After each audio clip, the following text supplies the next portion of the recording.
Olá, internautas! Iniciamos mais um programa Gestão Executiva. O programa está ultra legal, porque nós temos aqui um profissional que, além de advogado, né, e também empresário, ele também é poeta. Luiz Roberto Rodrigues Júnior, gratidão, muito bom revê-lo aqui, tá? Obrigado, Kendi. É sempre uma honra estar aqui na sua presença, a presença da sua audiência. Estou sempre à disposição. Perfeito. Ô, Luiz, conta um pouquinho para os nossos internautas, um pouquinho da sua trajetória profissional.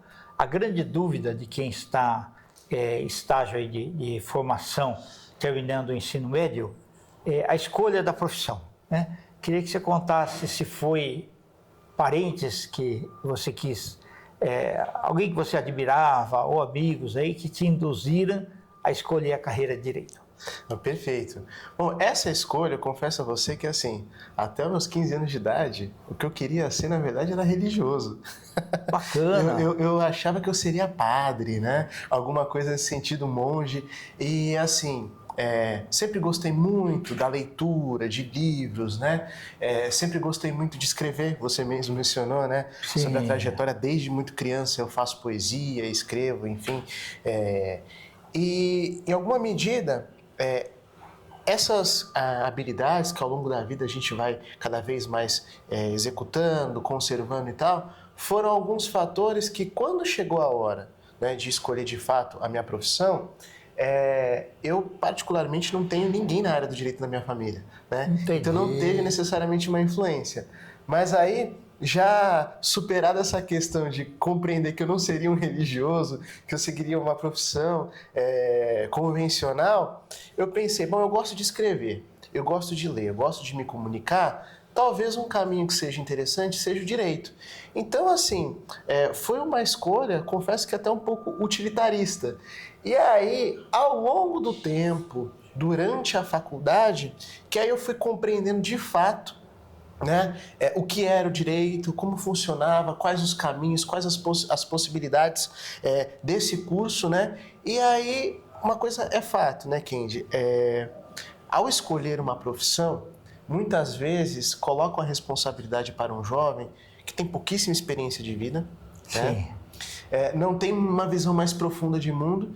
Então, se eu pudesse dar alguma sugestão, é para que realmente não tivesse pressa, né? Olhasse as habilidades, as aptidões que tem, para que aí sim pudesse ter uma escolha muito assertiva. Mas, graças a Deus, pude escolher um caminho que foi excelente. O curso de Direito é muito bom, mesmo para aquele que não vai atuar como promotor, juiz, advogado, enfim, porque dá uma base muito boa sobre contratos, sobre as relações jurídicas, sobre as relações empresariais. Então, eu acho que é de grande valia. Perfeito. Você falou uma coisa interessante, que assim, de quando eu nasci, década de 50, naquela época era assim, a longevidade era bem menor. Verdade. Então você escolhia uma profissão que seria responsável por você no trabalho o resto da vida. Hoje, por causa da longevidade, sei lá, a pessoa pode fazer direito e depois pode fazer mais várias faculdades, né? Com certeza.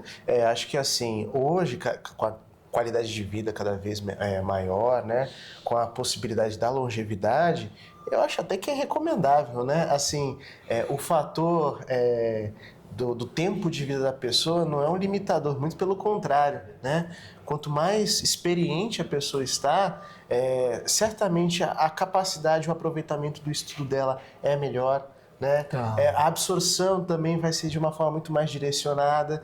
Então, estudar é uma coisa que a gente nunca vai parar na vida. É verdade. Principalmente direito, que as leis mudam muito. Sim.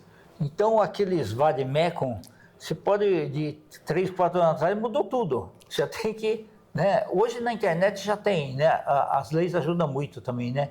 Já, atualização, né? Sim, hoje em dia, no site do Planalto, tem uma atualização em tempo real de quando, por exemplo, há alguma alteração. Porque os deputados fazem votações, etc., mudam, sancionam leis, e aí costumam ter várias atualizações. Então, lá na internet a gente tem em tempo real, assim, é publicado no dia seguinte, já tem lá todo o conteúdo. Mas, em especial, um ponto que você colocou que é interessante, além de mudarem muito as leis, ser algo muito mutável, a área que eu atuo, particularmente, Na faculdade, eu tive metade de uma aula sobre essa matéria. Puxa vida. Então, assim, se eu fosse me guiar pelo que eu tive lá exposto de conteúdo na matéria, talvez eu nunca chegaria a trabalhar com marcas, patentes, com propriedade intelectual. Né? Entendi. As questões do mercado que acabaram me levando para lá. Porque, veja só, 5 anos de faculdade, por mais que seja muito tempo, não é tempo suficiente para a gente imergir em todo esse universo que é o direito. É verdade, né? E esse tema, então, te cativou aí, de marcas e patentes, é isso? Pois é, eu comecei a minha carreira estagiando, durante todo o período da faculdade, eu estagiei com direito tributário, né? Ok. E aí eu recebi uma proposta para um outro escritório, assim que terminei minha graduação, para trabalhar com direito educacional, e assim... fiz uma entrevista de emprego na Somos Marcas e Patentes, a empresa que hoje eu sou sócio, né? Tá. Estava ali fazendo transições entre áreas, era meu primeiro ano como advogado. E aí, quando eu fui entrevistado, inclusive perguntaram a mim, a falecida, que foi a sócia fundadora da Somos Marcas e Patentes, né, a Lorimeri, que Deus o tenha, ela até perguntou para mim, o que você conhece sobre propriedade intelectual? E o que eu falei para ela foi, acho que uns 2 minutos sobre o que eu vi naquela metade da aula que eu tive na faculdade. Aí ela pegou e falou para mim assim, pô, então você não sabe nada sobre isso, né? Ela foi bem sincera. Bem sincera. Eu falei, olha, eu não sei, mas eu sei fazer poesia. E quem escreve poesia sabe escrever alguma tese sobre isso aí. Aí ela pegou, leu uma poesia minha, ela falou assim, gostei, vamos ver. E aí eu fiz uma provinha lá e tal, e aí comecei lá como advogado júnior, primeiro ano, né, de formado, atuando. Sim. Aí gradativamente fui compondo uma equipe, e aí comecei a ser um coordenador, e aí após, né, durante o período, ao longo da história, eu me tornei sócio. Hoje somos eu e a Isadora, né, sobrinha da Lorimeri, que é um beijo, Isadora, minha sócia, muito querida. Tá. E ela também é da área de direito? Não, ela é empresária e psicóloga. Puxa, que bacana. Ela tem um papel bem interessante com essa questão da gestão de gente, né? E faz toda a diferença, totalmente. viu? Hoje, quanto mais multidisciplinar for, melhor as coisas andam. Não, com certeza, Kendi, assim, eu durante a minha trajetória na Somos, eu aprendi muito sobre direito, sobre como ser um bom advogado, sobre como ser bom em propriedade intelectual. A partir do momento que acontece essa transição, né, e aí a Isadora me convida para ser sócio junto com ela, aí é um outro tipo de aprendizado, que é a ser empresário. Sim, exatamente. Aí é o empreendedor. Exatamente. E aí, assim, a expertise que eu fui cultivando ao longo do tempo, somado à capacidade dela de gestão, de organização, de administração e os esforços que eu empreendi também ao longo desse tempo, fizeram praticamente a gente ter um novo período histórico no nosso escritório, que assim, sempre teve uma tradição, 50 anos ininterrupto, né, de atividade. Só que agora, muito mais voltado para a modernidade, para a tecnologia, para tudo isso que é o direito atual, né? E você falou uma coisa muito certa, é assim, antigamente o conservadorismo era muito legal, porque era assim, sempre foi feito assim, então vai continuar sendo assim. Só que o mundo mudou. Então precisa de pessoas como você que conseguem se adaptar. Assim, o que está diferente aí? Como que está indo a concorrência? Perfeito. Nós temos que nos adaptar e estar melhores do que eles, né? Principalmente em preparação. Hoje, o cliente não vem mais bater na porta lá muitas vezes. Você tem que procurar cativar ele, né? Ele não liga mais para o escritório muitas vezes. Ele vai entrar no site, ele vai ver recomendações. Então, é muito importante que você tenha clientes que te fidelizem. Não, com certeza, Kendi. E você tocou um ponto muito importante, né? No final das contas, a gente tem que saber dialogar, né? Conservar o que é bom e se adaptar para o que é melhor também, né? Então, a gente tem que, de alguma forma, dialogar com as duas coisas. Porque se existe algo que é bom, por exemplo, existem clássicos no direito, existem clássicos na minha área da propriedade intelectual. Então, assim, a conservação e o conhecimento sobre isso é essencial. Entretanto, quando se escrevia sobre marcas nos anos 50, já não se contava com uma série de coisas que aconteceram no mundo atual. Sim. E aí a atualização, a capacidade de sempre estar atento para os novos movimentos é muito importante. E sobre esse aspecto da captação em relação aos clientes, eu acho que assim, a gente tem que ter sim uma postura muito proativa, ir até as pessoas, conversar, apresentar, mas fundamentalmente a melhor forma de captação, a forma como a gente demonstra, é realmente exercer um bom trabalho. Porque quando você faz de fato um bom trabalho, acumulado com um bom atendimento, o cliente se sente satisfeito e aí ele acaba, por ter ali atendido a sua necessidade, ter tido um bom atendimento, ele acaba de alguma forma colocando aos outros, né? Que tem necessidades análogas a ele, que se torna uma pessoa de confiança. Então, no final das contas, o trabalho, assim, a minha área e a advocacia no geral, apesar de sermos uma empresa, né? Ela serve para resolver problemas. Né? Sim, verdade. Então a gente tem que ser criativo, a gente tem que saber personalizar muito bem, dialogar muito bem. E quando a gente realmente atende essas questões, você fideliza, você torna alguém que vai ter confiança no seu trabalho. Exatamente. Eu me recordo que quando o mundo antigo, né, que ele tinha, e o mundo depois da internet, é que aqui no Brasil, que me recordo assim, tem pessoas que começaram sites. Sim. E pegar, por exemplo, xerox.com.br.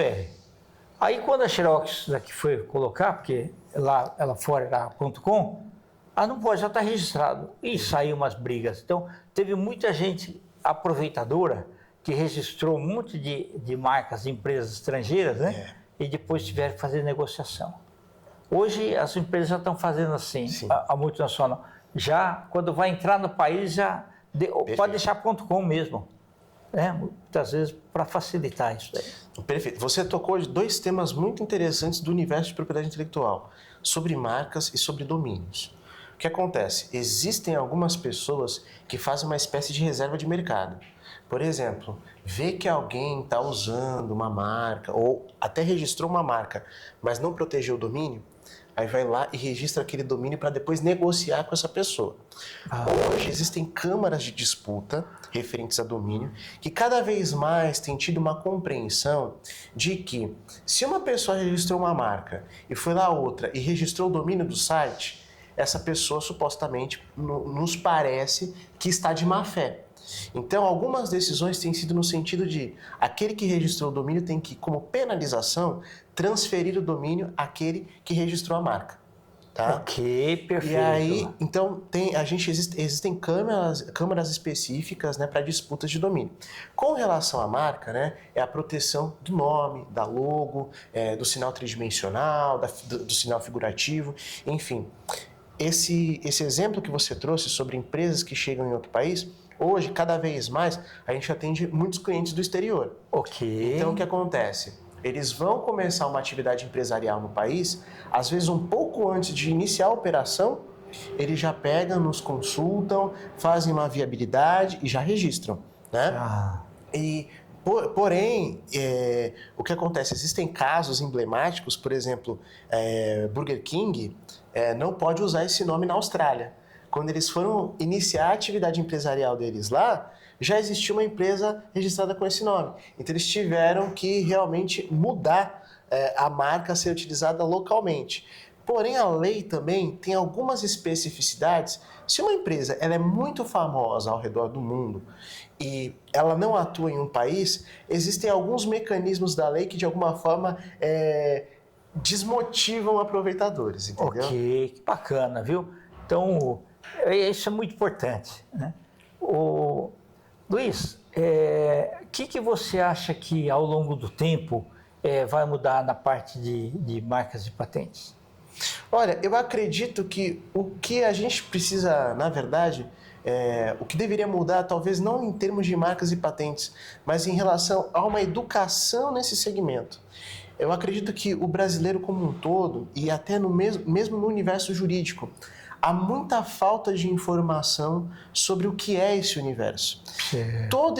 E qualquer empreendedor deveria registrar sua marca. Todo inventor deve registrar sua patente. E muitas das vezes as pessoas têm ideias fantásticas, maravilhosas, e por falta de uma proteção que não é cara, que é acessível, que é possível, elas têm o empreendimento delas fechado, elas têm o projeto delas abreviado. Então, o que se espera, e eu bato muito na tecla, sempre me coloco à disposição para palestras, para encontros, é realmente trazer cada vez mais informação, para que as pessoas possam se blindar, ter elementos e poder realmente agir da melhor forma com a sua atividade empresarial. Perfeito. Ô, Luiz, nós estamos em instantes finais. Você pode falar suas redes sociais, Instagram? Nós vamos escrever aqui também. Tá? Claro, perfeito. Bom, estou lá no LinkedIn, Luiz Roberto Rodrigues Júnior, né? Tem o meu Instagram também, @LRRJúnior, e um outro que é só sobre assuntos jurídicos, que é @luisroberto.adv. Perfeito. Gratidão. Espero revê-lo muitas vezes, tá? E muito sucesso aí. Estou sempre à disposição, Kim. Obrigado, Muito obrigado. Viu? Internautas, com os agradecimentos, então, a esse fantástico profissional, Luiz Roberto Rodrigues Júnior, nós finalizamos mais um Gestão Executiva. Grande abraço e até a próxima.